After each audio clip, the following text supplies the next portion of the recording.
This bookstore is not strictly about crime, romance, and biographies of famous people. There's also a wide range of paranatural literature. Sir, please, no browsing in that shelf. That wisdom is not for free. I can't have you end up, like, opening a police store next door and stealing my customers. Oh no! Amidst the various books, you find one written by someone named Matthias W. Dundas. It's about wholeness, unity, balance. These three things are very important to the working class mind.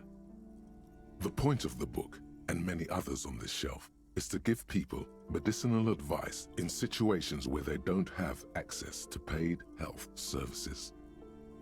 It serves platitudes, while also telling everyone that traditional medicine, the kind people don't have access to and which costs more than this book, is garbage and would only give you cancer anyway, without even curing your cold or anything. Wholeness, unity, balance, on the other hand, can basically take care of anything, though it is important to note.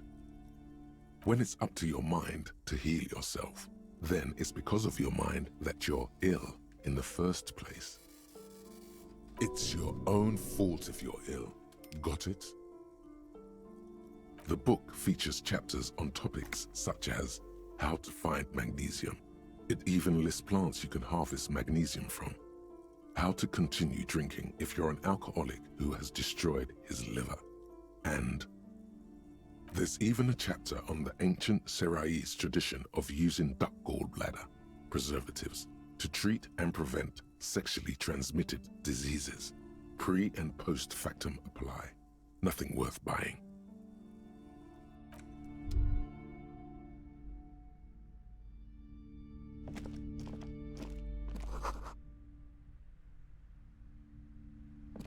A sulfur-crested cockatoo sits on the cover, its beak slightly open.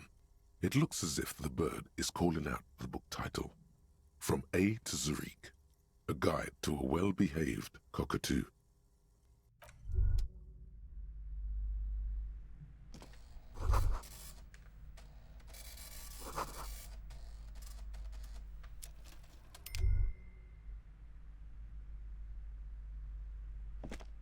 The plaque on the shelf reads, Biographies of Famous People. You see a large variety of names, none of which ring a bell. Browsing through all the books with all their names makes your head spin. None of these seem important or relevant. It's all just vapid egoism. Suddenly, a particularly odd title catches your eye. It reads, High Speed Love, the tragic true love story of Jacob Irv and Alfie Delatraz, by one Cecilia Averbrook. High Speed Love chronicles the romance between two of the finest tip-top tourney racers in history. One of them is the madcap driver, Jacob Irv. His blonde mane graces the cover. Next to Irv's life story, you see a slim biography of an Occidental rock star called the Anti-Star. He's famous for shooting morphine into one of his eyeballs and cocaine into the other. Next to that, Revacholian radio personality Guillaume Bevy stands in front of a rundown drug den. He's a permanent fixture on Channel 8, reporting on real-life crime and ruining cops' days. I really must insist you buy one of the books. Reading them is not for free. Do still browse though, but not too long. I'm sorry, I did not mean to rush you. You are browsing. Go ahead, take your time. Time is commerce. I would say The Greatest Innocence. Yes, most certainly. It's an important educational tool delving into the depths of history, religion, and their relation to innocentic power. A very influential historical figure, but surely I don't have to tell you that. You're a law officer, and law officers have at least some education. The book is also very daring. The author aims to re-examine the universal understandings of the innocentic system, creating a fresh vantage point and a shift in the tired order of things.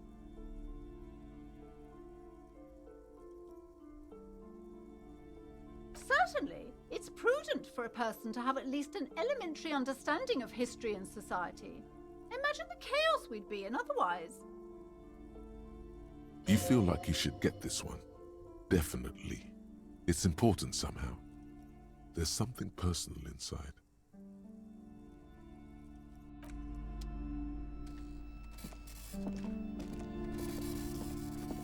These shelves are overburdened with books from the same series.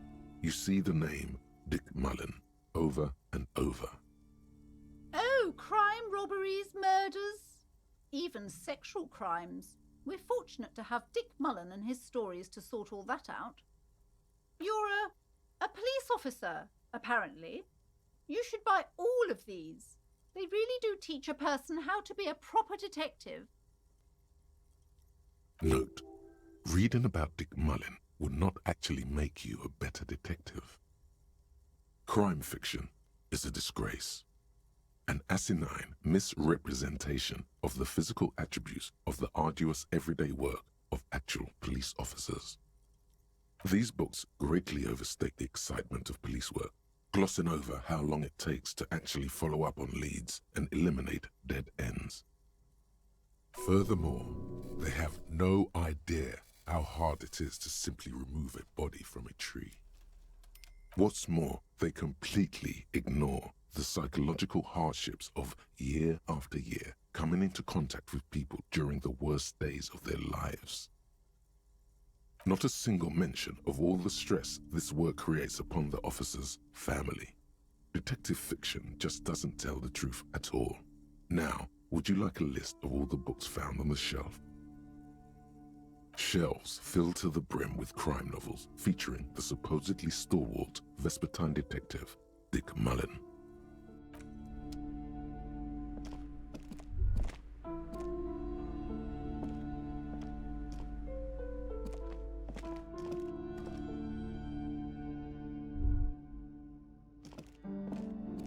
You see a set of tattered curtains blocking the way to another room. A strange cage-like trinket dangles from the curtains. Excuse me, officer. The back room is strictly for employees only.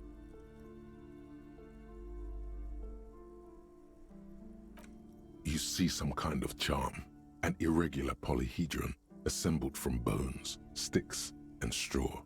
Inside, a disturbing fish head with empty eye sockets stares at you.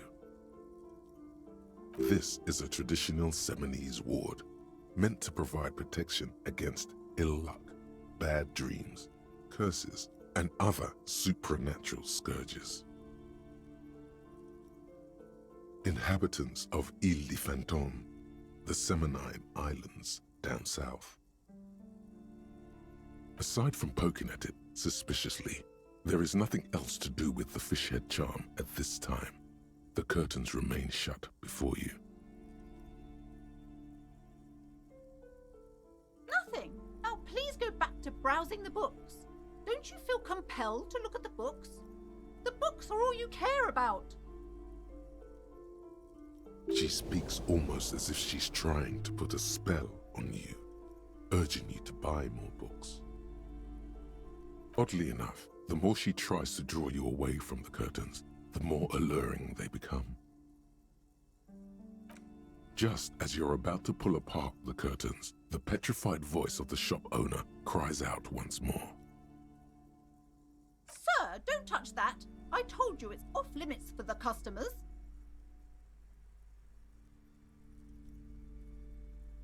Parapsychologically speaking, we're done if you decide to open them. I won't be held responsible for the consequences. It's too dangerous. No, it's just a storeroom for the employees, I told you. Now please step away from the curtains.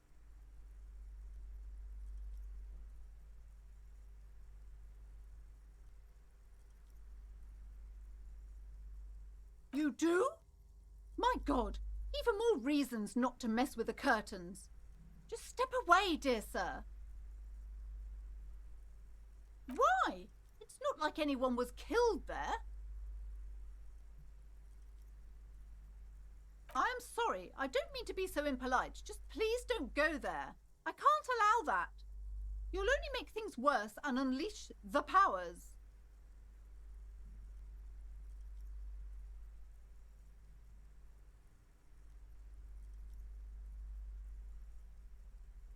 Thank you. Let's just talk about this first, all right? There's no reason for you to venture into the unknown. Talking is always good. Go see what she has to say. Lies. Rip them open, we say. The curtains, tattered with age and covered in dust, hang before you, as if taunting you.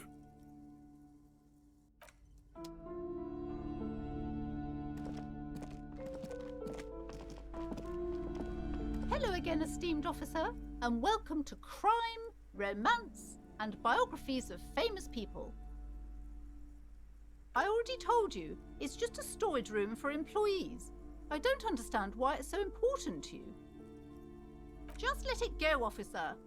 Go buy some goddamn books. You're supposed to be drawn to the books.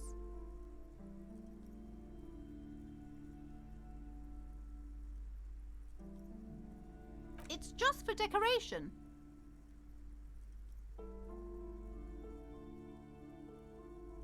Okay, fine. It's because this place is cursed. Just like Annette said, they don't call it the doomed commercial area for nothing. Are you happy now, officer? Happy that you've ruined everything?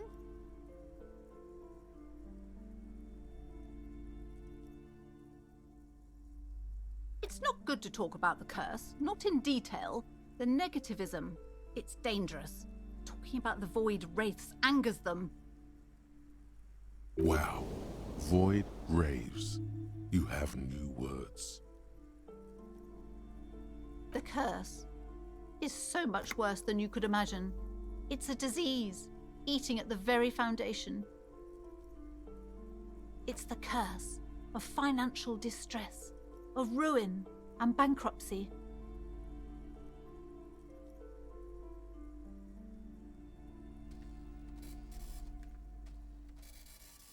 It's not just that, officer. We're dealing with something supernatural here. It's the cacodemons feeding off bad business practices and disappointing income statements. There's something wrong with this building, I can tell you. Ever since I arrived, I've sensed an eerie, lingering presence, as if I was unwanted here.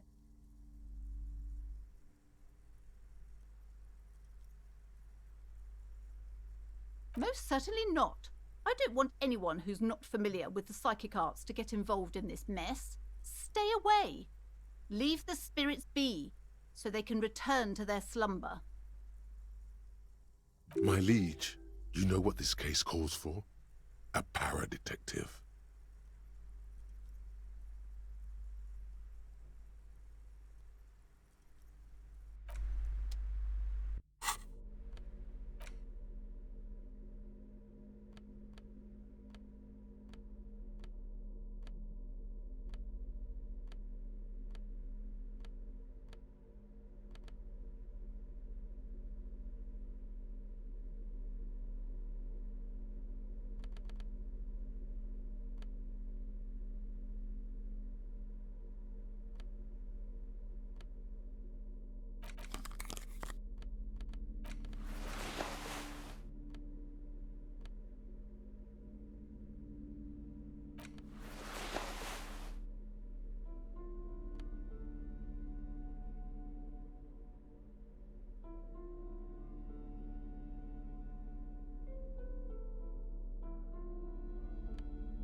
Hello again, esteemed officer, and welcome to Crime, Romance, and Biographies of Famous People. Slither up to her, you silver-tongued fiend. Show her what world-class perfidy looks like. You're not lying. You're giving her peace of mind. The means are thus justified.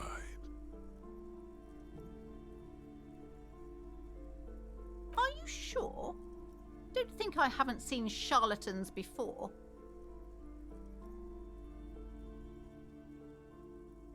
You're no paradetective. You look nothing like one. And you're clearly a drinker. Pardon me for being so blunt, but... You look like one. Hey now, hey. You need the booze to focus, all right? The lieutenant keeps his usual stony calm. He silently picks out his notebook. Go ahead then, rock her world, he thinks. I'll compose some notes.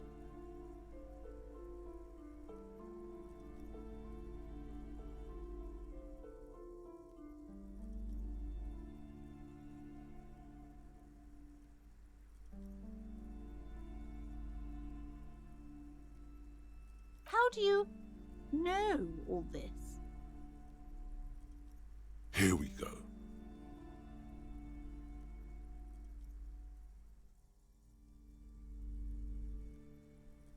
I should have realized.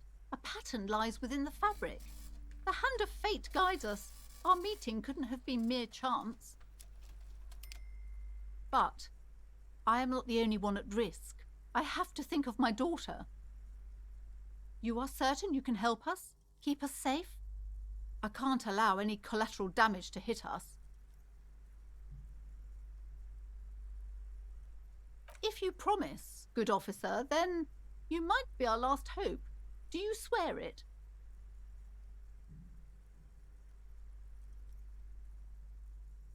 Thank you, sir. There's one more thing I haven't told you about yet. The entity. Do not act surprised. You know of these things, sire. You have? The entity takes the form of a woman, a witch probably. I've suspected that she must be connected to the curse ever since I first saw her. Did you know that she lives inside the chimney?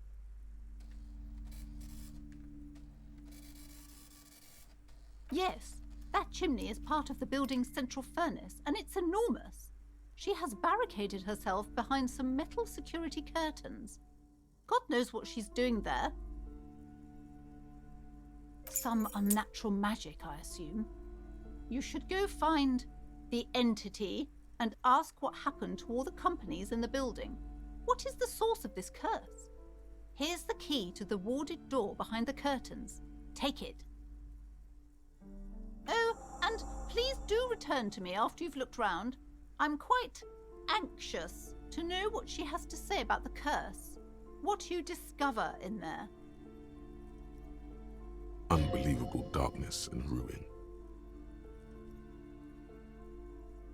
What you discover? Probably just some office space. Don't be scared.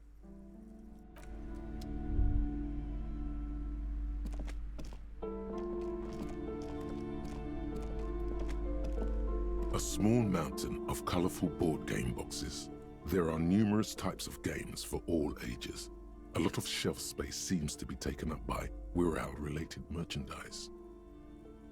An endless variety of source books, lore books, and codices litter the table. The topmost book is titled Welkin Compendium, 2nd edition. There's also a large hardbound tome with intricate cover art, The Hunters of Katawak, Boreal Creature Compendium, and a Pick Your Path adventure game book titled Tales of Wirral, Cavern of Velkrag. Books in a board game section? Who wants to read books? There's a box that says Wirral, 3rd edition Mega Setting Supplements Module. The side panel notes, a fantastique adventure board game, new maps and miniatures. A sticker on it displays 25 real. That price is steep, but then it's the 3rd edition Mega Setting Supplement. so it makes sense. Wonderful board games, sir. The Viticulturist is a classic for sure, or perhaps you'd like Archipelagos of Insulinda, a very educational game for those interested in geography.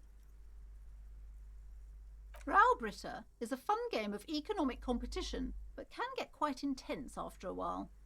We have games for the whole family. You can play with your children.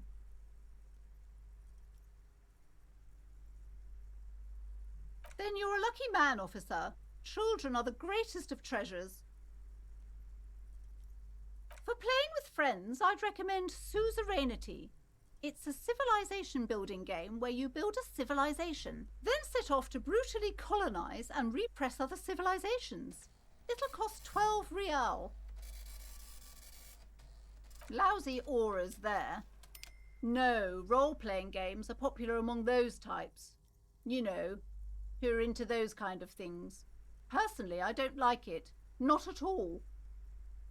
I've heard they turn people into occult enthusiasts. That they have rituals where they try to summon entities. Highly immoral stuff. You can still buy them, though.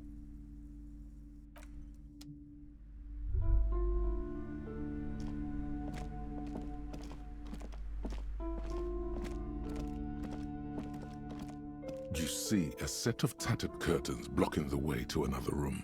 A strange cage-like trinket dangles from the curtains. You see a dimly lit room full of dusty furniture and trash. A doorway stands in the back, covered in dozens of scary little Seminese wards, your shadow looming over it like an omen. Oh!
A heavy door with a missing handle stands before you, covered in dozens, if not hundreds, of Seminese trinkets and charms. It appears to be locked.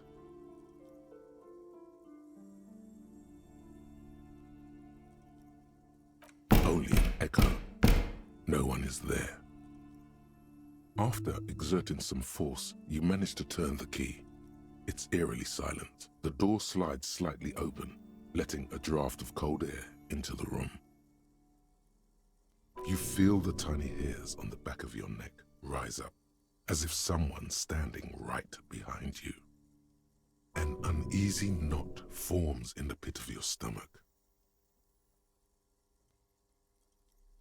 Outside, the wind howls in from across the bay.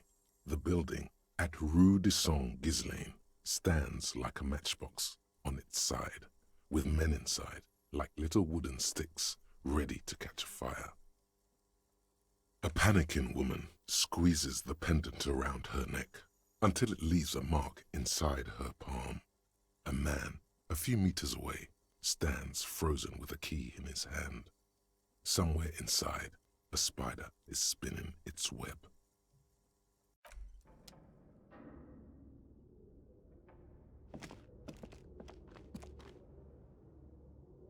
What is this place?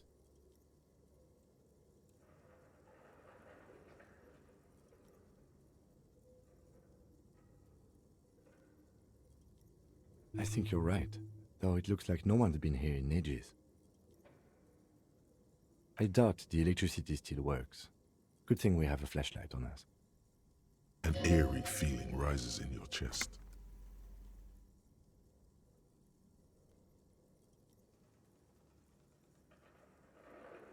Sounds good.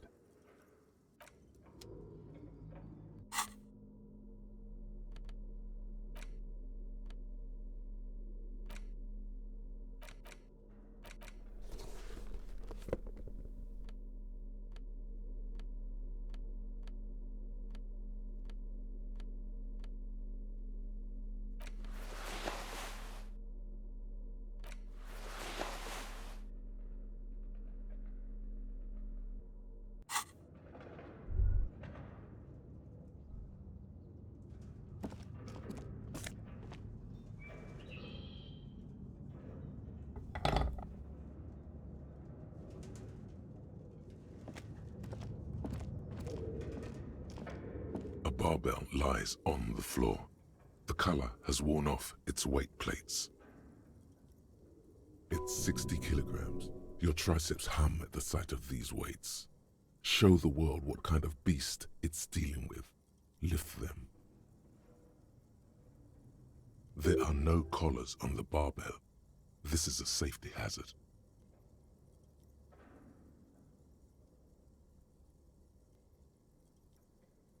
You're right. The weight may fall off.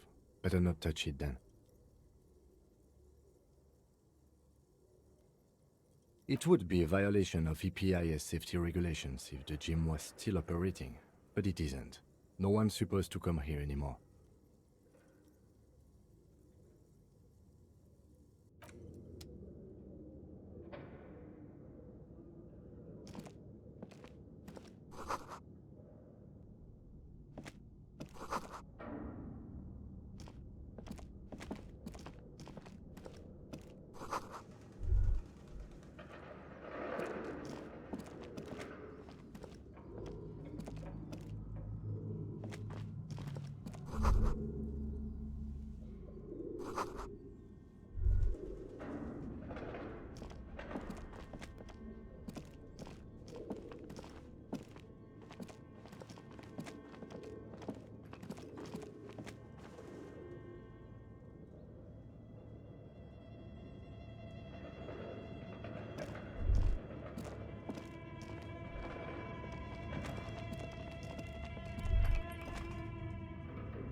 An iron safety curtain curves before your eyes, folded like a bellows. It covers half the room, blocking the way into a colossal industrial chimney. This must be where the entity lives. What an odd thing to do. Nothing happens. Still nothing. No one's home. Those curtains prove to be surprisingly sturdy. Your fist hurts now.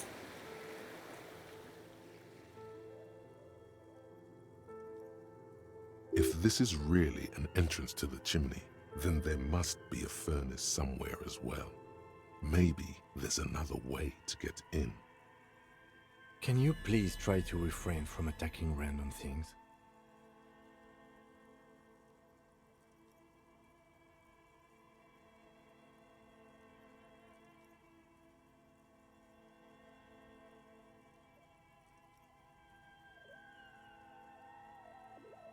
Why do you think there's something on the other side, necessarily? In any case, there's no way we can get in right now. Let's investigate further. The 15th Indo tribe. Because there was The 15th Indo-tribe was comprised of 8 kids from Forberg and North Jamrock, running from wild dogs in the valley, hiding scents under rocks, and stealing clothes off clotheslines, and sometimes even the copper wiring of phone lines. You may have been one of them. This must be a childhood memory. The 15th Indo-tribe was your Indo-tribe, set to rule in Celinda. The rest of the kids are dead now. Car accidents and drug overdoses. Only you remain.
Looks like someone tried to reconceptualize their business here. Look, the skis and rotor blades both bear the same Slipstream logo. It seems likely that they started out making one, failed to turn a profit, and then pivoted to producing the other.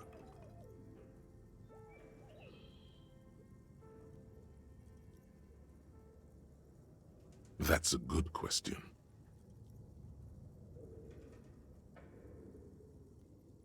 Reality is ruthless.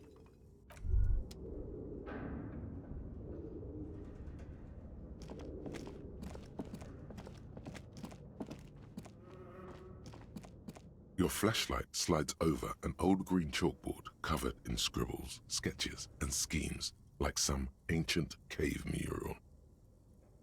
Some of the writing has faded with age, but you can still make out sections here and there. Photos and drawings have been pinned to the board. These lithe, pointy-eared creatures appear to be different types of welkins. You make out autumnal candle welkins casting wax-based magic. Translucent welkins with organs shining under their skin, and even ether welkins hailing from the vast emptiness of sidereal space. You should adopt one of those welkins as your persona. No longer a mere man, but a welkin. One of the welkins, towering among the rest, appears to be different, however. It's Vara Hamira, a high welkin, his face white and scarred like cracked marble. This is clearly a Welkin supremacist. The note says, all non-Welkin races will be purged. The Haldor, the Twarg, the humans, and even headless men, all of them, purged. Imagine a world filled only with Welkin, Green Welkin, Dread Welkin, and the High Welkin to rule them all. An inordinate amount of time has gone into drawing these little Welkin creatures.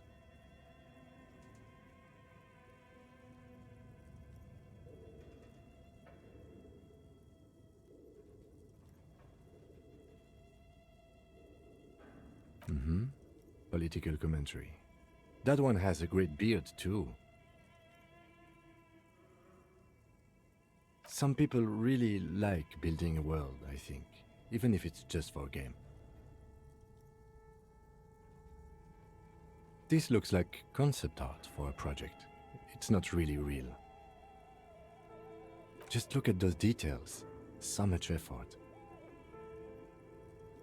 The photo collage depicts barren, icy landscapes wrapped in perpetual night. You see permafrost and glacial landforms, dead trees grown in under the snow. Entire oceans have been frozen from shore to shore. There are pictures of settlements on dried up riverbeds, abandoned in a storm. Animal corpses in the dark, carcasses and bones. You see primitive oil rigs built into glaciers, boreal dvorg, yurts under the snow, great mammoth-like beasts of burden. Albeit dark and cold, this vision also feels cozy in its own way, like eggnog or morphine, a much-needed respite from our own world. A pinned postcard reads, "The heat death scenario. A desperate fight for geothermal energy engulfs the world as Wirral becomes untethered from its sun, drifting through the universe." This is a monthly calendar from the year 50. Cryptic words like sprint, daily minimi, and GPI span the marker-drawn grid, the grand scheme of production and money. Minimi stands for a mini-meeting. It's part of a bigger framework for managing work called RUN. Station 41 tried to implement it a few years ago, but failed. As time goes on, the numbers in the boxes grow rarer and rarer. The board becomes an empty snowfield in the final days. Only failure and regret dwell in this region. Looks like they didn't make it. A note in the bottom left corner of the chalkboard says, "See the prod schedule filament for details." The handwriting is only partly legible, but you can still make out 3 slogans: "Call in, tune out," "Wirral untethered," and "Heat death of the universe." Outside, a cold wind wraps the building in its bosom. Snowflakes in the wind. An old woman passes what the locals call the doomed commercial area. She tries hard not to look at the bookstore windows. It's unwise.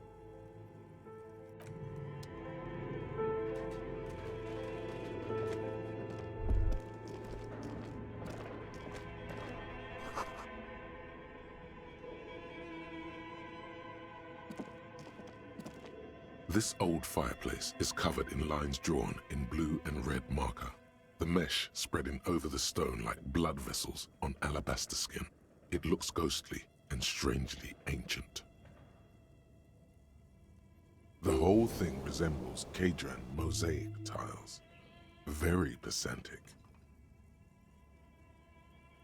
History classes, students with their textbooks open, studying the roots of our civilization. Those aquarelle blue tiles looked beautiful in the sun. Radio frequencies, it seems. UKV 123.6, UKV 123.7, UKV 123.9. Some written notes, too. Sparse and cryptic. Unclear.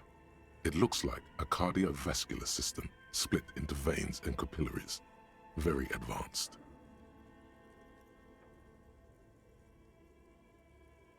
You think so? The web is comprised of radio stations, all lead back to one red heart, titled the Game Master Frequency. A note says, this one can listen in on any station it wants. Looks like a surveillance program. Someone very important. A conductor for the hundreds of story threads that pass through the Game Master's frequency. Whoever decides to call in to a call-in station, it looks like. There's no way a little basement studio working here could pull anything like this off.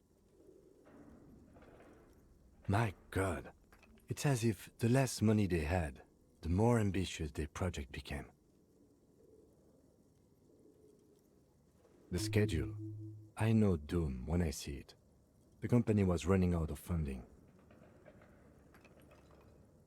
Nothing. It's just lines on marble. An echo from times long gone. No one has used the fireplace in ages. This appears to be some kind of machine with a cube-shaped heart and a wired framework. The keyboard has a rectangular on-off button. A piece of paper still hangs from the printer. The radio computer. Just sitting here without anyone inside.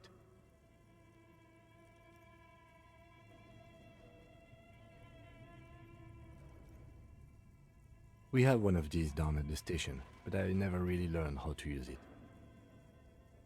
The machine lights up like some prehistoric animal stirring from its slumber, revealing fluorescent play and print keys on the keyboard. The hatch on the machine's central compartment is wide open. It's empty like a beehive without its brood. Some cables have been left dangling, disconnected. The filament you have would fit perfectly inside the compartment. Nothing happens. Nothing happens. Like a smooth draw, the filament slides into place. On the keyboard, the play key starts blinking. A bar of fabric right above the keyboard starts producing a soft hum. The sound of static seeps through the machine's planar magnetic driver. Oh no. It was already glowing and now it's also making a sound. It's probably some alien CO-like technology. The static gets louder, slowly filling up the abandoned hall, until a voice speaks out, crackling and old, cutting into the air. Good afternoon. Fortress accident en rue de Saint-Ghislaine. This is East Insulindian Repeater Station 1. Please repeat. Is this the production schedule?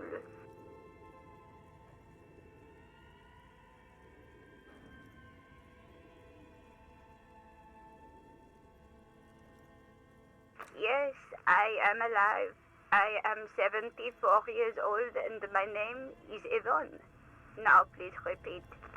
Is this the production schedule? She repeats passwords. Programming people are all paranoid.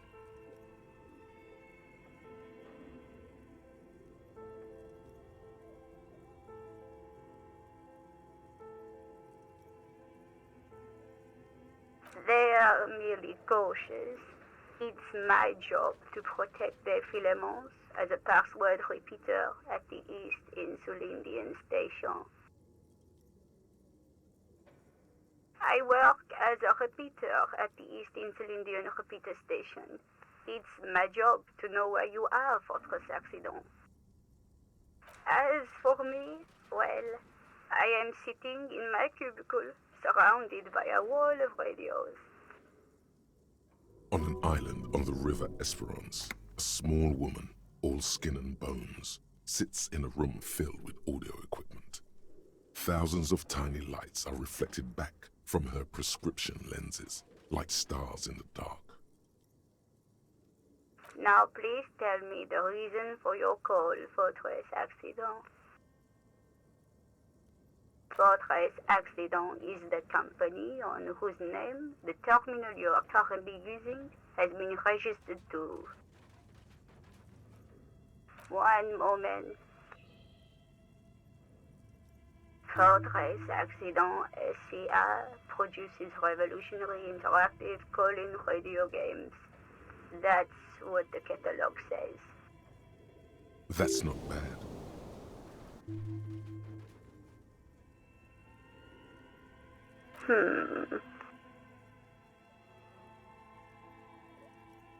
Any other questions?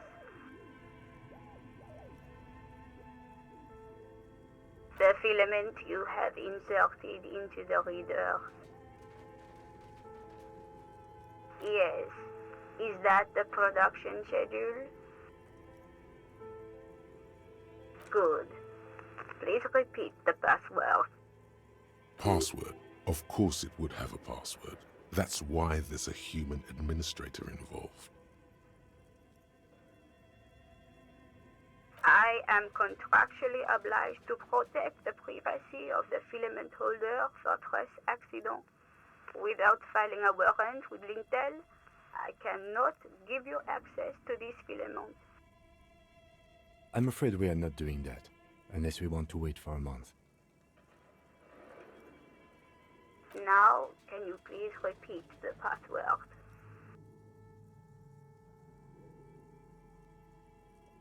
Received. I will register this login attempt. That sounds bad. A login attempt. Something a criminal would do. Don't worry. Passwords have a way of turning up sooner or later. Fortress Accident, is there anything else I can do for you today? Thank you, and goodbye. Tiles on the cube are still smoldering, casting the framework in a soft glow. Fluorescent play and print keys shine on the keyboard. The filament slides out of its glowing nest.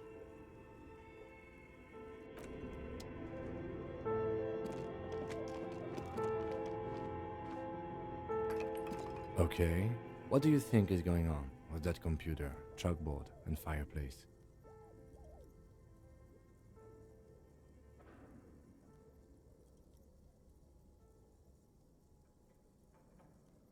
No, that's not it. I think it looks like one of those popular pen and paper role-playing games, only these people were trying to automate it, make it work on radio computers. Utter madness, he thinks, as a compliment.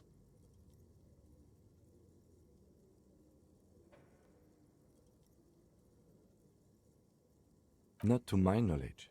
They make automated games in Graz, Messina, Königstein. You know, places with industry. Not in Revachol West, among the ruins. But I don't think anyone has attempted to create an inter-isolary game before. We just don't have the technology.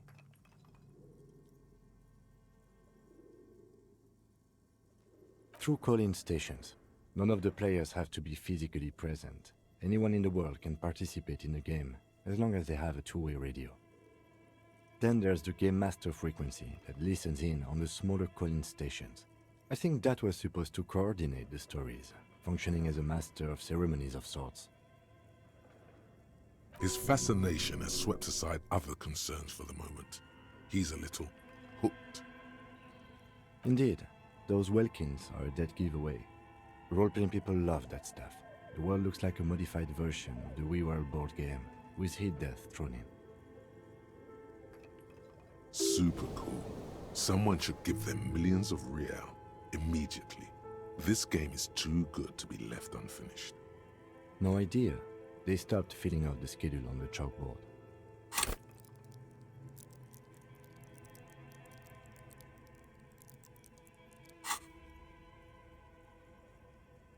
Indeed, it's ambitious and untethered from reality, but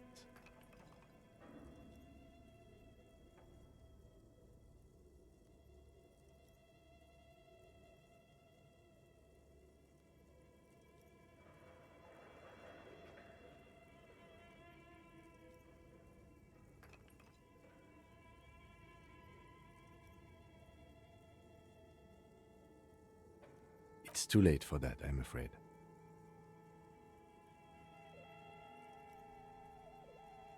Okay, let's keep moving.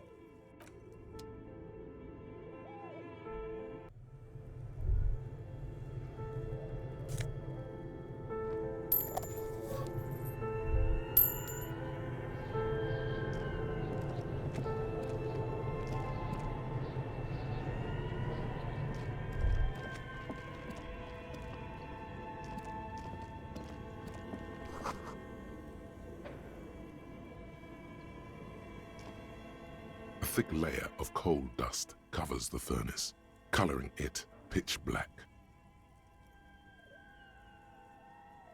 Looks like it. Looks like an old central furnace used to heat the building. It's connected to the chimney. No one has used it in ages. No signs of any recent fire. Only dead rats. It's dark and grimy here. In the darkness you can hear chatter. It's coming from above. A voice or several voices talking to each other. Near the smoke chamber, upstairs. What are you doing?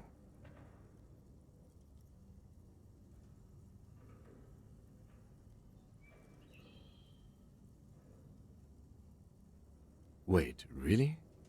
Take your head out of the chimney, please. It's not safe. It feels safe to know that the lieutenant's got your back, now and always. This sounded real, not imagined.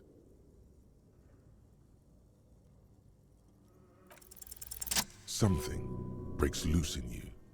A mighty bellow echoes throughout the chimney's depths. The chatter of tiny voices above suddenly cease. Then, Hello?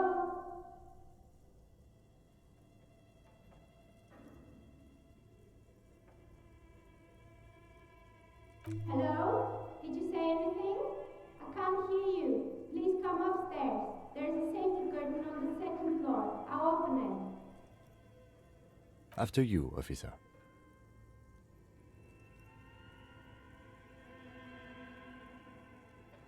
You're right. The rooms do look like they're connected, but malignant entities don't exist.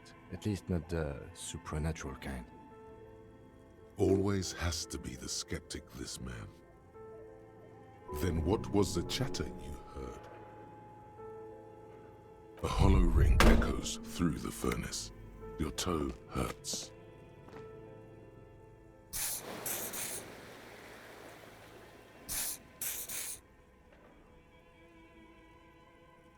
A lush layer of coal now covers your skin, sinking into the wrinkles. Your hands look ancient.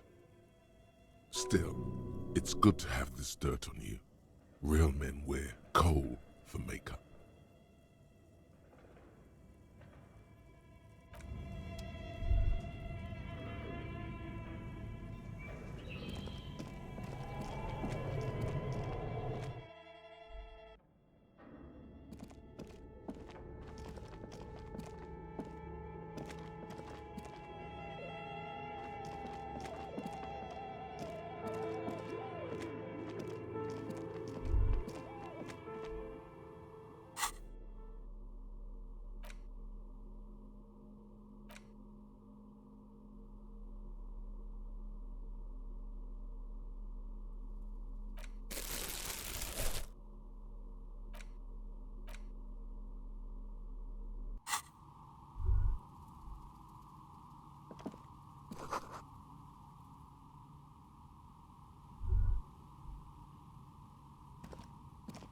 Hello, I'm Nia.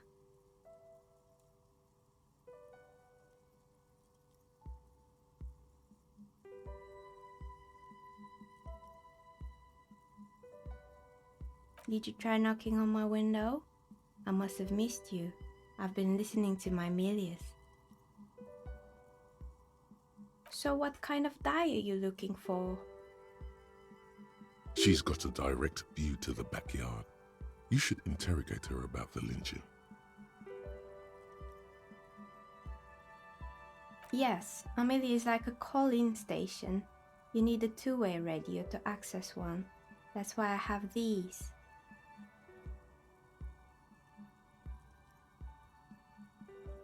Mostly, they just teach you to swear in different languages.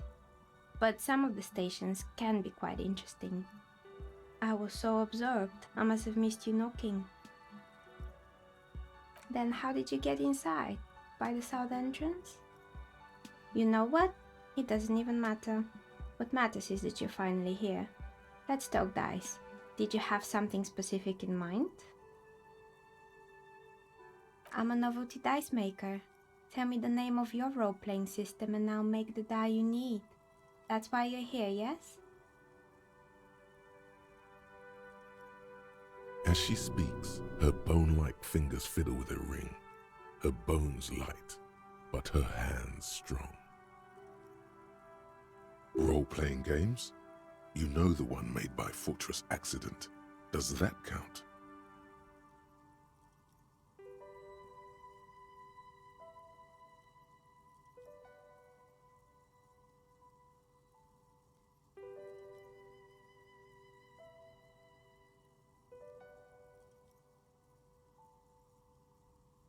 Answers? How strange. These days people only come to me for dice and role-playing games. I'm not sure how helpful I'll be, but go ahead and ask. It almost looks as if the stones and dice are a natural part of the room, growing out of the shells like stalagmites. No falsehoods are present. She's a novelty dice maker and doesn't have anything to hide. Ask what you need.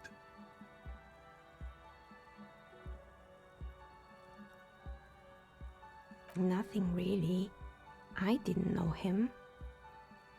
The lieutenant looks at his notebook, then the woman under the large window. Your window looks directly onto the courtyard. You're saying you didn't see or hear anything unusual last Sunday evening?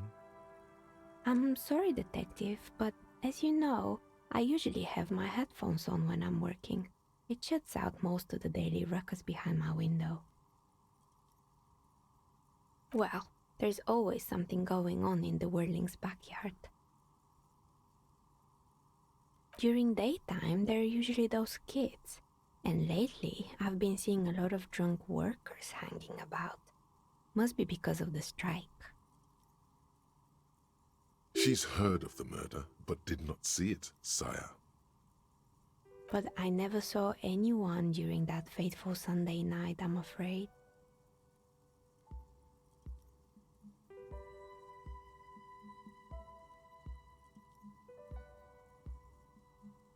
It's an odd profession, making dice for people, but I like it, and I prefer doing this to sitting at home.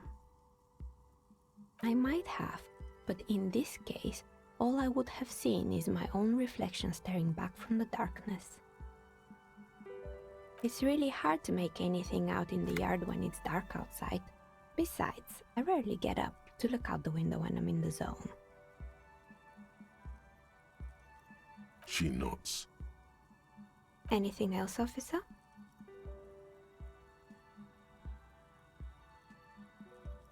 We're inside the chimney of an old central furnace. It's strange, I know. But when I arrived here, all the other rooms were taken, so I had to build myself a makeshift home. Besides, I don't really have to pay any rent here, so that's a plus. Creative.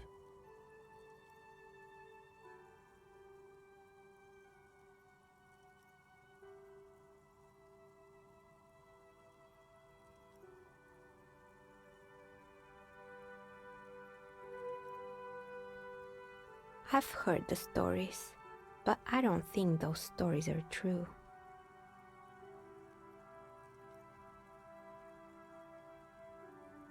It's just capitalism. We only hear about tales of success, so it's often surprising to realize how many ventures actually fail.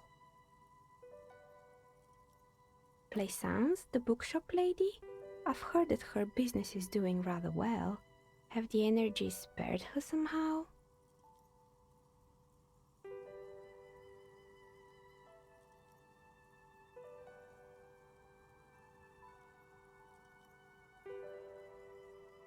Oh, right. But it's not just the bookstore that's still up and running. What about the whirling in racks? Some people say it's part of the building complex. You could say so. Both houses were built at the same time and under the east of the Commerce Central project.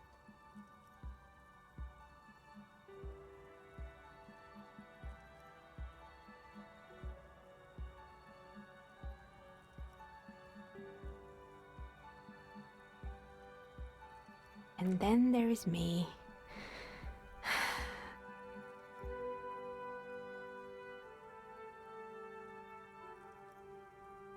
I've been here for 14 years, selling novelty dice to role-playing enthusiasts.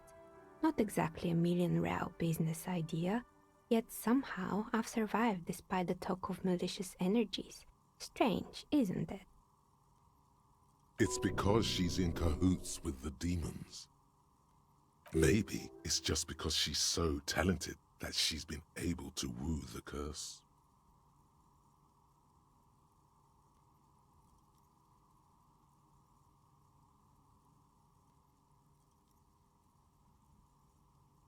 Malignant entity? What does that even mean? Some kind of sorceress? What about you, officer? Do you think I'm the malignant entity? The jig is up. The she-demon knows you've uncovered her true identity.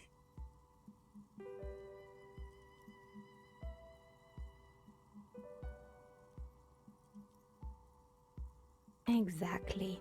Truth is always so disappointingly mundane and boring. But I'm glad we got this sorted out. Anything else I can help you with today? That's all she has to say on the subject. She's been thorough and truthful, as far as we can see.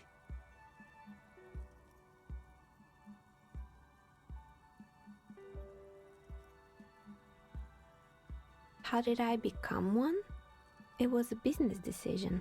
I was a regular jeweler at first, but that's an unfocused field with too much competition. Some of my friends were role players. They asked me to make some polyhedral dice out of cobalt. That was my first order. I grew it from there. Not especially. I like working with rare materials and a steady pay. And role players as customers? They're nice people. Some of those nice people have big bucks to spend on novelty items. More or less. Are you interested in anyone specific? Oh, quite a lot of them spring to mind. Rats scuttle in the dark rooms under the abandoned blow dryers and dusty mannequins. Cobwebs cover rotors and radio computers alike. So much failure.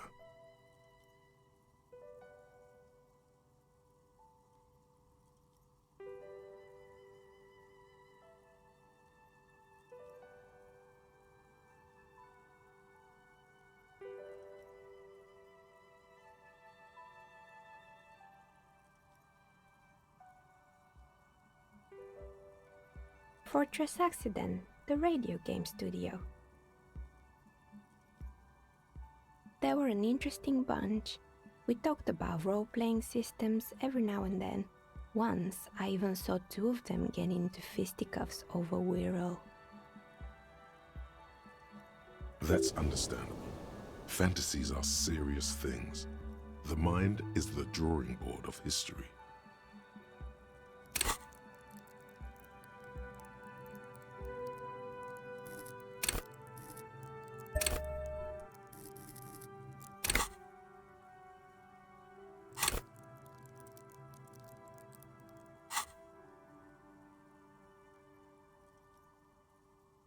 They certainly took their work very seriously, even if they seemed to be chronically liberal with their schedules.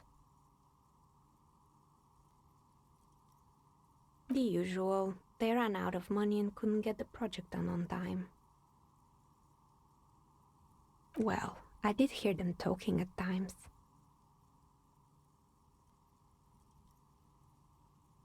They seemed to believe they were historical individuals on some grand quest. She sounds almost mocking when she says that.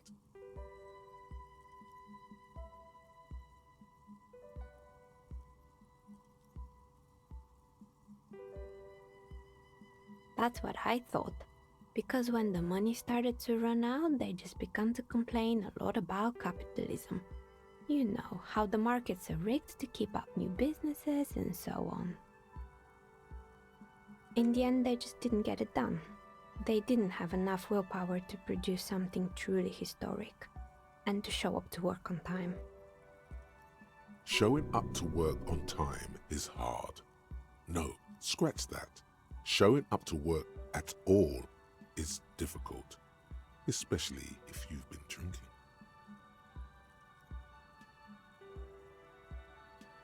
And so is producing something extraordinary.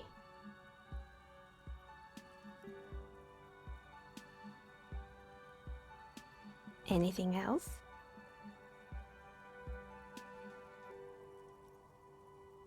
Oh, right. I hope you didn't try to ring me.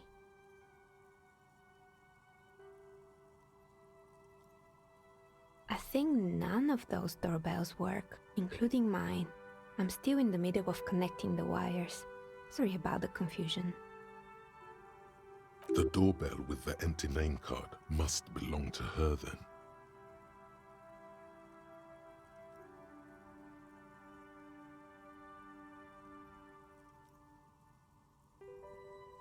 It can't be true. They don't work here anymore. They've been gone for years. Are you sure it was Slipstream SEA? Was it a woman? Maybe it was Plaisance from the bookstore. Tricentennial Electrics? It used to be a major electric company 100 years ago. Are you sure it wasn't just some kids playing a prank on you? It was too real to be just a prank. Either we're dealing with a professional actress, or...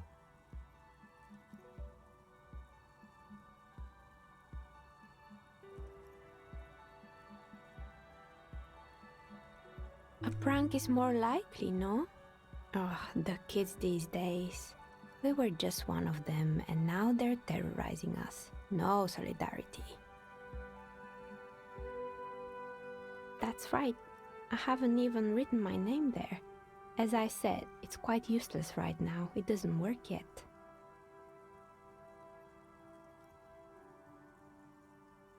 You could say so. Both houses were built at the same time and under the East Delta Commerce Center project. That explains why you can call the whirling from the intercom, albeit I doubt that anyone responds. If the whirling is part of the same building, then it's part of the doomed commercial area. The darkness of this place is there, too. Right, it used to be a gaming arcade. This is an ancient failure, before my time. I'm not surprised, however. My advice? Don't base your business on a fad. Hypnotism, floriography, trick-track, especially pinball. Agreed. Pinball is the worst.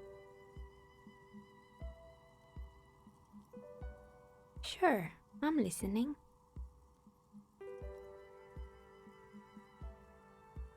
They were made by a company called Slipstream. After they pivoted from making rotor blades to skis, their chief executive took off on a vacation with all their money.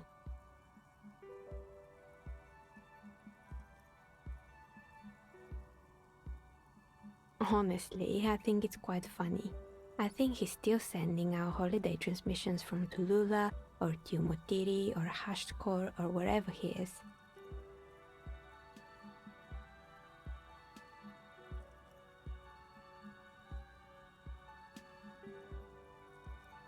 Sure, it's illegal, but it's not exactly anything extraordinary in business. Besides, Slipstream is history now. All their remaining assets got seized by the bailiffs in '47. I have no idea why those keys and blades are still lying around. They were just props. Why return them?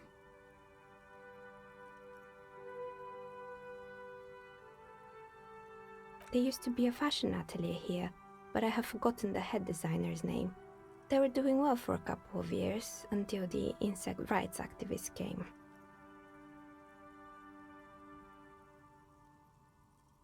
Yeah, the atelier didn't know it either. They produced a certain collection that used chitin among the materials. Apparently chitin is made in the Occident, where it's extracted from beetle wings. And you know how all kinds of political movements are big in the Occident. The activists shut down the biggest chitin supplier, which of course caused the price to skyrocket. And, naturally, all the most fashionable tastemakers refused to be seen in chitin from then on. The atelier went bankrupt before they could finish the collection.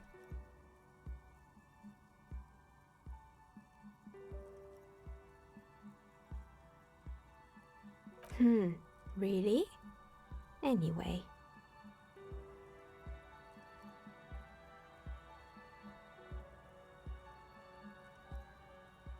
Yes, I think it was called Androgynous Orlando or something similar.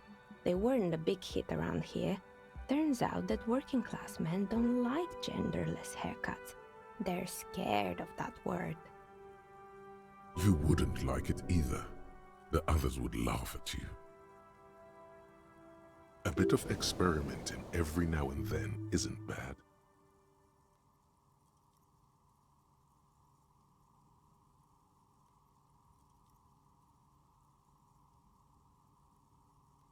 I guess it just wasn't the time yet. It wasn't merely a gym, it was Artemitep's boxing club, a community project created to steer at-risk youth away from drugs and crime. A kind man from Zemsk. I heard he had some trouble with the law when he was younger, and that's why he wanted to start the gym, as his way of giving back. Kuno. Who's Kuno?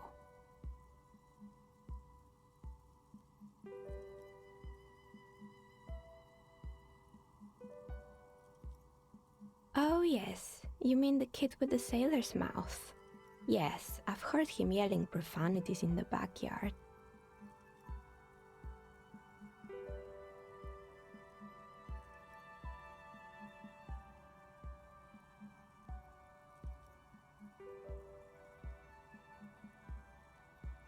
I think it would take more than a gym to help that kid. It didn't. If anything, it made the youth situation in Martinez even worse. At some point, someone started a rumor that the punching bag downstairs was full of amphetamines. You should have known it. It's not really full of that. No one would store their drugs like that. Eventually, the coalition took away the funding and the club went bankrupt. This was a few years ago. It's gotten much more peaceful around the plaza ever since. Oh, this one's a mess. There used to be a company that promised to repair windows 24 hours a day. What could go wrong with this one, right? Turns out, the business was actually set up as a front for an illicit group that was producing snuff milias. Who would have guessed? What's the snuff milieu? Trust me, you don't want to know. And they never cleaned up the debris either. Now it's just littering the hallway and I have no idea how to get rid of it on my own. It's a sub-Rosa radio station that broadcasts real murders with real victims. Some people pay good money to get off on it. Nothing changes in her tone as she says that, as if it's just another piece of information to lay out for the world. What does she mean to get off on it? Don't worry, the ICP has a separate division that deals exclusively with unlicensed sub-roses. This isn't our problem.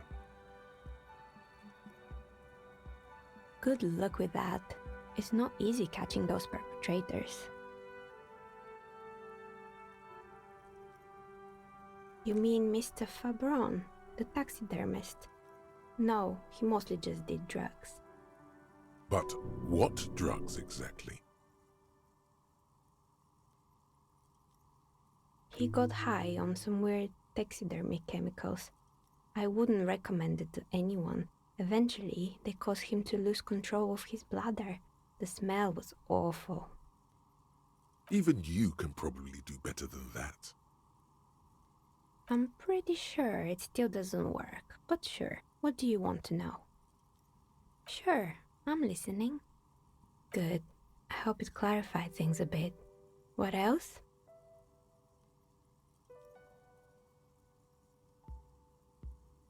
I'm listening. Good. I hope it clarified things a bit. What else? A gust of cold air sweeps through the chimney. The stones and minerals on the shelves rattle as though agitated. For a moment, it almost feels as though you're outside the building, exposed to the atmosphere.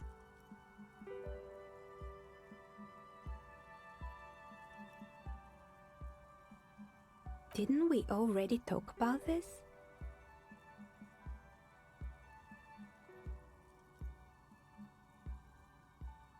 What are you talking about? My address is exactly the same. Rue de Saint-Guilain 10. No, the old coal plant that used to be here was subsumed into the new venture. Its ruins swallowed up, yet it has a different address in the heart of the city. This doesn't make any sense. Are you saying my business was spared because of a technicality? Where is this coming from?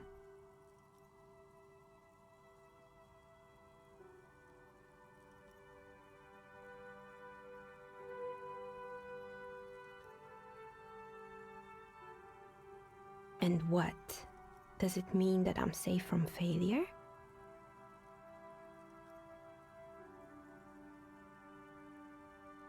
She starts laughing, her fingers trying to rub away the exhaustion from her face. Do you know what this is?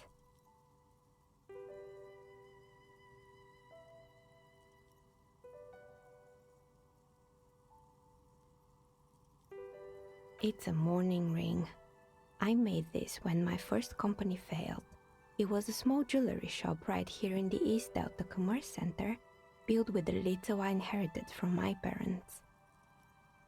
I drove it into the ground within a year. I didn't have what you would call a viable business plan.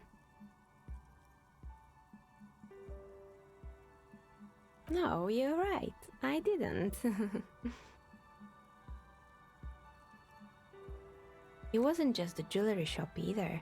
I always thought that it was just the world that you were supposed to try again and again until you finally succeed. And now you're telling me what? That it was all because I didn't run my little shops and ventures from a dump inside an abandoned chimney?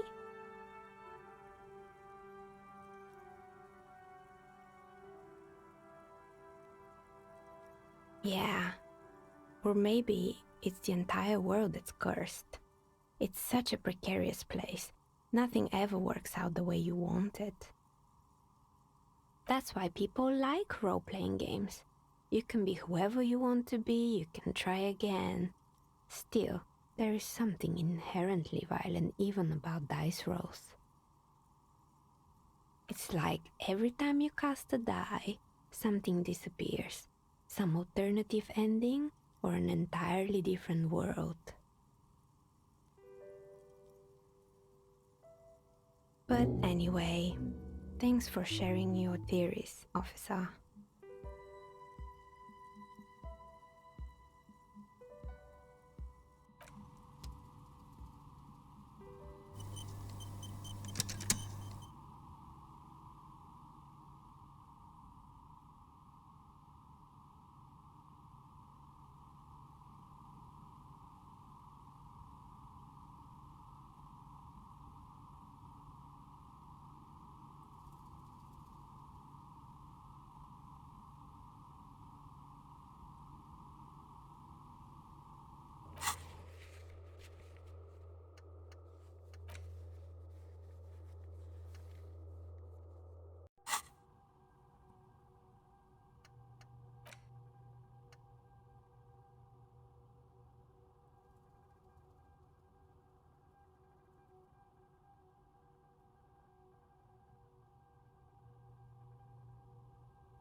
Two cables are plugged into the breaker box. The red one leads off into the darkness, and the black one to the ice cream maker nearby. Rip the red one out. Look how giant and red and inviting it is.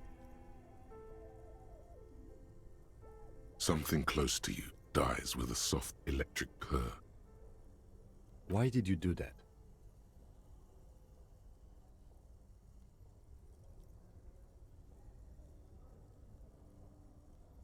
The lieutenant raises his brows, but doesn't say anything. The electric distribution board now has one cable missing.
Behind the dockworkers, a ceiling-height window.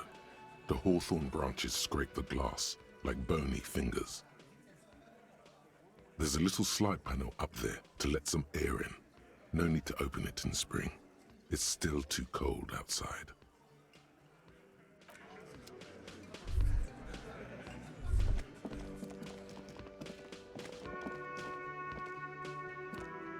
Can I help you? Absolutely out of the question. You wait and see, cafeteria manager. Absolutely in the question. First we find a sad banger. Then we sing this place to shit. Your body is ready, sire. Another thing. Great. I love those. Yes, and the phone company is taking its sweet time sending someone to fix it. Losers.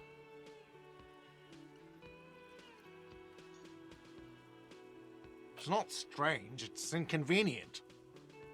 Who told you that?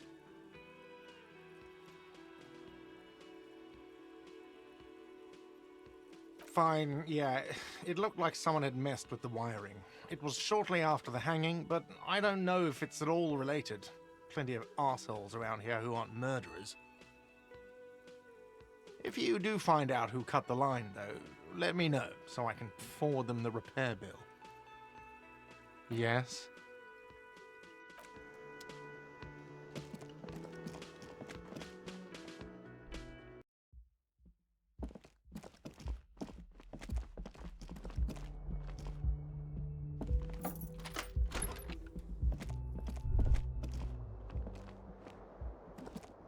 This fan has two chain pull switches. One ends in a tiny fan, the other in a light bulb. A truly horrific necktie has somehow attached itself to one of the blades.